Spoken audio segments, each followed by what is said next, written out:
ನಮ್ಮ ದೇವರು ಕರ್ತನಾದ ಯೇಸು ಕ್ರಿಸ್ತನ ನಾಮದಲ್ಲಿ ಅನುದಿನದ ಆಹಾರ ಪ್ರಿಯರಿಗೆ ಪ್ರೀತಿಯ ಶುಭಾಶಯಗಳು. 2024 ಜುಲೈ ತಿಂಗಳ 6ನೇ ತಾರೀಕಿನ ಮಂಗಳವಾರದ ದೇವರ ವಾಕ್ಯವು, ಹೆಚ್ಚಿಸಿ ಯೇಸು ಜ್ಞಾನದಲ್ಲಿಯೂ ದೇಹಬಲದಲ್ಲಿಯೂ ವೃದ್ಧಿಯಾಗುತ್ತಾ ಬಂದನು.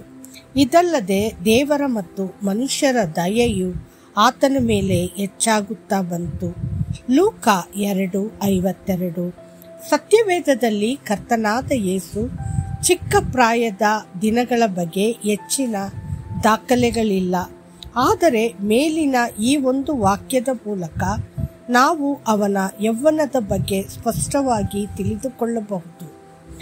ಅವನು ಹೆಚ್ಚಾಗಿ ಹೆಚ್ಚಿಸಿದನು. ಅವನು ಹೆಚ್ಚಾದ ಕಾರಣ ಅವನು ನಿಮ್ಮನ್ನು ಹೆಚ್ಚಿಸುವಂತೆಯೂ ಮಾಡಬಲ್ಲನು. ನೀವು ಹೆಚ್ಚಿಸಬೇಕು ಮತ್ತು ಬೆಳೆಯಬೇಕು. ದಿನದಿಂದ ದಿನಕ್ಕೆ ಬೆಳೆಯುತ್ತಲೇ ಇರಿ.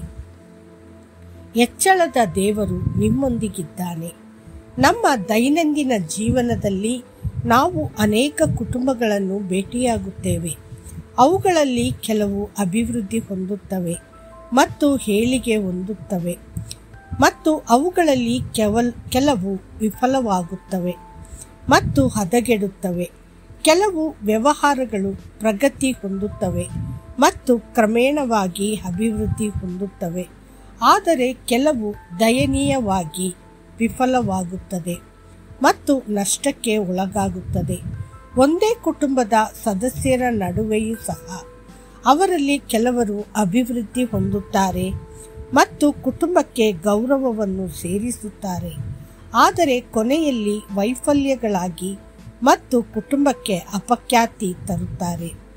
ನೀವು ಹೆಚ್ಚಿಸಲು ಅಥವಾ ಕ್ಷೀಣಿಸಲು ಬಯಸುವಿರಾ? ನಾವೆಲ್ಲರೂ ಅಭಿವೃದ್ಧಿ ಹೊಂದಲು ಬಯಸುತ್ತೇವೆ. ನೀವು ನಮ್ಮ ಕರ್ತನಾದ ಯೇಸುವಿನಂತೆ ಹೆಚ್ಚಾಗಬೇಕು. ಯಾವ ಎಲ್ಲ ಅಂಶಗಳಲ್ಲಿ ಅವನು ಹೆಚ್ಚಿಸಿದನು? ಆತನು ಜ್ಞಾನದಲ್ಲಿ, ಎತ್ತರದಲ್ಲಿ, ದೇವರ ಪರವಾಗಿ ಮತ್ತು ಮನುಷ್ಯರ ಪರವಾಗಿ ಎಂಬ 4 ವಿಷಯಗಳಲ್ಲಿ ಹೆಚ್ಚಿದ್ದಾನೆ ಎಂದು ಸತ್ಯವೇದವು ನಮಗೆ ಸ್ಪಷ್ಟವಾಗಿ ಹೇಳುತ್ತದೆ. ನಾವು ಕೂಡ ನಮ್ಮ ಕರ್ತನಾದ ಯೇಸುವಿನಂತೆ ಹೆಚ್ಚಬೇಕು. ನಾವು ಪರಿಪೂರ್ಣತೆಯತ್ತ ಮುನ್ನಡೆಯಬೇಕು. ದೇವ ಜನರನ್ನು ಯೋಗ್ಯ ಸ್ಥಿತಿಗೆ ತರುವ ಕೆಲಸಕ್ಕೋಸ್ಕರವೂ ಸಭೆಯ ಸೇವೆಗೋಸ್ಕರವೂ ಕ್ರಿಸ್ತನ ದೇಹವು ಅಭಿವೃದ್ಧಿಯಾಗುವುದಕ್ಕೋಸ್ಕರವೂ ಆತನು ಇವರನ್ನು ಅನುಗ್ರಹಿಸಿದನು. ಪ್ರೀತಿಯಿಂದ ಸತ್ಯವನ್ನನುಸರಿಸುತ್ತಾ ಬೆಳೆದು ಎಲ್ಲ ವಿಷಯಗಳಲ್ಲಿಯೂ ಕ್ರಿಸ್ತನ ಐಕ್ಯವನ್ನು ಹೊಂದುತ್ತಾ ಬರಬೇಕು. ಎಫೆಸದವರಿಗೆ 4:12-15. ನಾನು ಹಳೆಯ ಒಡಂಬಡಿಕೆಯ ಕೆಲವು ಸಂತರನ್ನು ನಿಮ್ಮ ಮುಂದೆ ಇಡಲು ಬಯಸುತ್ತೇನೆ. ಆದ್ದರಿಂದ ನೀವು ಅವರ ಹೆಚ್ಚಳದ ಕಾರಣವನ್ನು ಧ್ಯಾನಿಸಬಹುದು. ಅಬ್ರಹಾಂ ಮತ್ತು ಲೋಟ ಒಟ್ಟಿಗೆ ಕಾನಾನ್ಗೆ ಹೊರಟರು.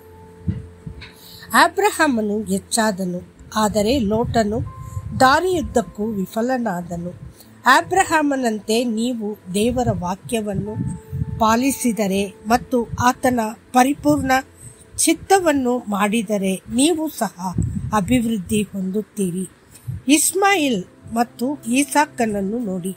ಈಸಾಕನು ಕ್ರಮೇಣ ಹೆಚ್ಚಾದನು, ಆದರೆ ಇಷ್ಮಾಯೇಲನು ಹದಗೆಟ್ಟನು. ಈಸಾಕನಂತೆ ನೀವು ಧ್ಯಾನಸ್ಥರಾಗಿದ್ದರೆ ಮತ್ತು ನಿಮ್ಮ ಹೆತ್ತವರಿಗೆ ಮತ್ತು ದೇವರಿಗೆ ಸಂತೋಷವನ್ನು ತರುತ್ತೀರಿ. ನೀವು ಹರಳುತ್ತೀರಿ. ಏಸಾ ಮತ್ತು ಯಾಕೋಬರನ್ನು ನೋಡಿ. ಯಾಕೋಬನು ಪ್ರವರ್ಧಮಾನಕ್ಕೆ ಬಂದಾಗ ಏಸಾವು ಅದನ್ನು ಸಾಧಿಸಲು ಸಾಧ್ಯವಾಗಲಿಲ್ಲ. ದೇವರ ಮಕ್ಕಳೇ, ಯಾಕೋಬನಂತೆ ನೀವು ದೇವರೊಂದಿಗೆ ಸೆಣಸಾಡಿದರೆ ಮತ್ತು ಆತನ ಆಶೀರ್ವಾದಕ್ಕಾಗಿ ಶ್ರದ್ಧೆಯಿಂದ ಬೇಡಿಕೊಂಡರೆ ನೀವು ಸಹ ಏಳಿಗೆಯನ್ನು ಮುಂದುವರೆಸುತ್ತೀರಿ. ನೆನಪಿಡಿ, ನೀವು ಈಗ ಇರುವುದಕ್ಕಿಂತಲೂ ಇನ್ನು 1000ದಷ್ಟಾಗುವಂತೆ ನಿಮ್ಮ ಪಿತೃಗಳ ದೇವರಾದ ಯೆಹೋವನು ನಿಮ್ಮನ್ನು ಹೆಚ್ಚಿಸಿ ತಾನು ವಾಗ್ದಾನ ಮಾಡಿದ ಪ್ರಕಾರವೇ ನಿಮಗೆ ಶುಭಗಳನ್ನು ಅನುಗ್ರಹಿಸಲಿ. ಧರ್ಮೋಪದೇಶ ಕಾಂಡ 1:11. ಕರ್ತನು ನಿಮ್ಮನ್ನು ಆಶೀರ್ವದಿಸಲಿ. ಆಮೇನ್.